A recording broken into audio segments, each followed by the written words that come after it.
अस्सलामुअलैकुम एवरीवन। तो कैसे हैं आप लोग। तो आज की इस वीडियो में हम बात करेंगे ड्रामा सीरियल सबात की एपिसोड नंबर 17 के हवाले से।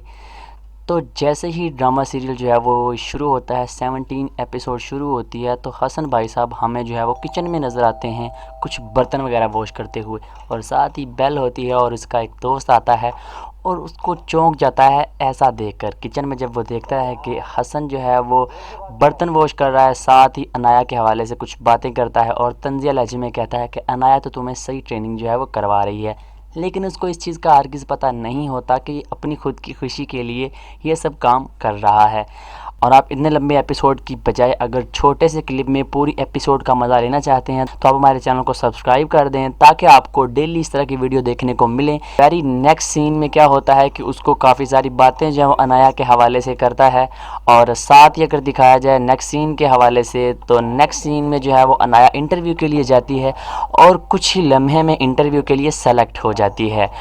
और जब घर वापस आती है तो बड़ी हंसी खुशी के साथ एक खिलखिलाता हुआ चेहरा जब अंदर आता है, और साथ ही इसका मुंह देख के उसका चेहरा जितना ही खिलखिलाया होता है उतना ही मुरझा जाता है। और वो ऐसा कोइंसिडेंस होता है कि वो वही इंटरव्यूअर होता है जो अनाया को गोल्ड मेडल प्राइज़ में देता है। और उसके बाद अनाया हस्बैंड को बताती है कि ये वही सर थे जिन्होंने मुझे गोल्ड मेडल दिया और वही इंटरव्यूअर थे और मेरा सिलेक्शन हो गया है, और दोनों हंसी खुशी जो है वो बातें करने लगते हैं। वेरी नेक्स्ट सीन में ये दिखाया जाता है कि मिराल डॉक्टर साहब के ख्यालों में उलझी हुई शीशे की तरफ मुंह करके खड़ी हुई हैं। और वेरी नेक्स्ट सीन में दिखाया जाता है कि डॉक्टर साहब अपने ही दोस्त के साथ गाड़ी में मिराल के हवाले से कुछ गुफ्तगू कर रहे होते हैं। और अगर बात कर ली जाए मिराल के वालिद और वालदा के हवाले से तो खाने के टेबल पर जैसे ही वो आमने सामने होते हैं, जो मिराल के डैडी हैं वो उससे पूछते हैं कि क्या मसला है, आप गुफ्तगू क्यों नहीं कर रही मिराल की वालदा से। तो वो आगे से कोई जवाब नहीं देती। 2 से 3 दफ़ा उसके जो डैडी हैं वालिद हैं वो गुस्से से पूछते हैं लेकिन वो कोई जवाब नहीं देती। बड़े ही गुस्से के साथ कहते हैं जवाब तो वरना। लेकिन वरना कहने से पहले ही बेगम साहिबा कहती हैं वरना क्या, मुझे क्या आप घर से निकाल देंगे तो निकाल दें, मुझे पहले डर था लेकिन अब नहीं है, जो होना था हो चुका, घर तो बिखर चुका है, मुझे अब किसी चीज़ का डर नहीं है, अगर मुझे आप निकालना चाहें तो आप निकाल सकते हैं। और वहीं से खाने की टेबल से उठकर जो है वो चली जाती हैं और एक दफ़ा मिराइल को भी गुस्से से देखती हैं। और अगर वेरी नेक्स्ट सीन के हवाले से अगर बात कर ली जाए तो डॉक्टर साहब और मिराइल जो हैं वो मिलते हैं और उनका सीन दिखाया जाता है, और मिराइल उनसे कहती है कि आपने मुझे अपने बारे में कुछ बताना था। तो तभी डॉक्टर साहब जो हैं वो अपने दुखड़े सुनाते हैं। तो तभी डॉक्टर साहब जो है वो मिराइल को ये कहानी सुनाते हैं कि मेरे मम्मी पापा का ज़बरदस्ती हुआ था रिश्ता, और उसके साथ साथ ही ये बताते हैं कि उनकी काफ़ी लड़ाई चलती थी और मुझे बोर्डिंग स्कूल भेज दिया गया और बचपन ही से वो दोनों अलहदा हो गए। वेरी नेक्स्ट सीन में अगर देखा जाए अनाया और हसन खुशी खुशी उठते हैं और ब्रेकफास्ट करते हैं, और अनाया उसको कहती है हसन को कि आप बिल्कुल भी डिनर नहीं बनाओगे, लेकिन वो डिनर की ज़िद करता है कि आप सारा दिन मसरूफ़ होती हैं, मैं बना दूं तो क्या हर्ज है। लेकिन वो कहती है कि आप किचन को हाथ नहीं लगाएंगे और अपना बोरी बिस्तरा उठाकर ऑफिस की जानिब चल बनती है।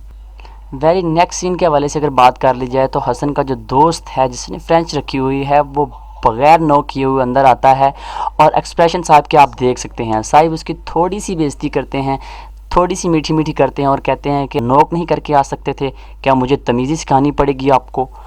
तो साथ ही वो कहता है कि न्यूज़ कुछ ऐसी है, आप टीवी लगाएं। तो जैसे ही साहब रिमोट से टीवी लगाते हैं, तो जैसे ही टीवी लगाते हैं सुप्रीम कोर्ट का ऑर्डर देखते हैं और परेशान हो जाते हैं। कंस्ट्रक्शन कंपनीज पर पाबंदी जो है वो आयद करने की वजह से वो सारे परेशान हो जाते हैं। ऑन द अदर हैंड अगर देखा जाए और अनाया और उसके हस्बैंड वो भी परेशान होते हैं। वेरी नेक्स्ट सीन के हवाले से अगर बात कर ली जाए तो डॉक्टर साहब जो हैं वो ग्राउंड में खेलते खेलते साथ ही इनको जो है वो सस्ता प्रपोज करते हैं और कहते हैं कि मैंने सोचा था आपको घुटनों पर बैठ के प्रपोज़ करूंगा, लेकिन अगर आपने मना कर दिया तो मैं घुटने उठाने के काबिल नहीं रहूँगा। तो साथ ही मिराल ये कहती है कि अगर आप घुटने टेक कर मुझे प्रपोज़ करते तो शायद मैं कुछ सोचती। तो साथ ही डॉक्टर साहब जो हैं वो बगैर कुछ सोचे समझे घुटनों के बल होते हैं और साथ ही जो है प्रपोज़ करते हैं, और मिराइल एक घुटी स्माइल देती है और ये कहने के साथ चल देती है कि मैं सोचूंगी। मिराइल अपनी दोस्त को ये बताती है कि हारिस ने मुझे प्रपोज़ किया है, और वो इतनी एक्साइटेड होती है जैसे शादी उसने इससे नहीं बल्कि इससे करनी हो। तो मिराइल घर आके अपने डैडी से बात करती है और कहती है कि मुझे इस तरह डॉक्टर साहब ने प्रपोज़ किया है और आप उससे मिल लें।